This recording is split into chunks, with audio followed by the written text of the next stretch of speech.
उठल्यानंतर सकाळी पोट साफ होणे. हम्म. म्हणजे जगात खरंच दुसरं कुठलं सुख नसेल पोट साफ होण्यासारखं. हो. आणि जी काही औषधं विकली जातात ना हल्ली, त्यात पोट साफ होण्याची औषधंचा क्रमांक खूप वरती आहे. खूप लोक इतकं काय काय करावं लागतं लोकांना पोट साफ होण्यासाठी वगैरे. आता पोट साफ होण्यासाठी काय काय गोष्टी आपण फॉलो करू शकतो. पहिली गोष्ट अशी आहे ना की सकाळी अक्षरशः पळत जायची वेळ आल्याशिवाय जाऊ नये. ती होण्याची गोष्ट आहे, ती करण्याची गोष्ट नाही. मी साधं सांगतो, तहान, भूक, झोप, संडास, लघवी, अगदी प्रेम सुद्धा, या गोष्टी व्हायला पाहिजेत, त्या करायच्या नसतं. जो माणूस ते करायला जातो तो बिघडतो. सो उठलं की लगेचच असं नाही, काहींची उशिरा येऊ शकते वेळ. वेळ आली की जायचं आणि आत गेले की साधारण ती क्रिया जी आहे ती 1-1.5 मिनिटाची आहे फक्त.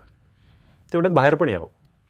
अजून थांबू नये, बसू नये, कुंथणं ज्याला म्हणतो मराठी भाषेत, कुंथणं ते करू नये. कारण त्यांनी मग हे पाईल्स, फिशर्स, फिशुलासारखे प्रॉब्लेम सुरू होतात या लोकांना. सो वेळ आली की जावं. जर एखाद दिवस वेळ नाही आली तर नाही गेलं तरी हरकत नाही. कदाचित उशीर येऊ शकते. आधीचं डायजेशन कसं झालंय, आदल्या दिवशी हेवी खाल्लं असेल तर कदाचित दुसऱ्या दिवशी लवकर पोट साफ होणार नाही. मग आता व्हावं नीट यासाठी अजून काय काय करता येऊ शकतं ह्याच्यामध्ये आपण, तर पाण्याचं प्रमाण नीट असं ते आपण बोलूयातच पुढे, आणि किती प्यावं रोज ते. आहारातले फायबर्स, तंतुमय पदार्थ, म्हणजे जे तुम्हाला सॅलडमध्ये मिळतात, फळांमध्ये मिळतात, त्याचं प्रमाण वाढवावं या लोकांनी. दुसरी गोष्ट, पोट साफ न होण्यामागे जी कारणं आहेत त्याच्यातलं की काही लोक दिवसभर विनाकारण सारखेच खात असतात.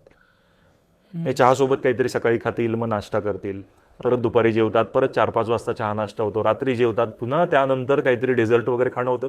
यांचं पचन नीट होणार नाही. जोपर्यंत पचत नाही तोपर्यंत बाहेर काय पडणार. राईट.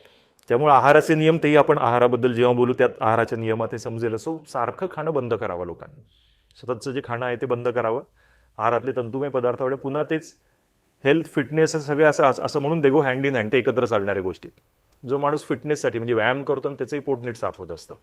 सो व्यायाम करावा, खाण्याच्या सवयी बदलाव्यात, आणि आहारातले तंतुमय पदार्थ, फायबर्स किंवा पालेभाज्या यांचं प्रमाण जर वाढवलं आणि पाणी योग्य प्रमाणात असेल शरीरात, तर मग पोट सकाळी व्यवस्थित साफ होतं. आणि जे लोक गोळ्या वगैरे काहीतरी ते खातात किंवा लिक्विड, कधीतरी याची गरज पडली, जर पोट साफ होत, क्वचित घेण्याची गोष्ट. कारण ते गोळ्यांचं असे ना, आज एका गोळीत तुझं पोट साफ होईल.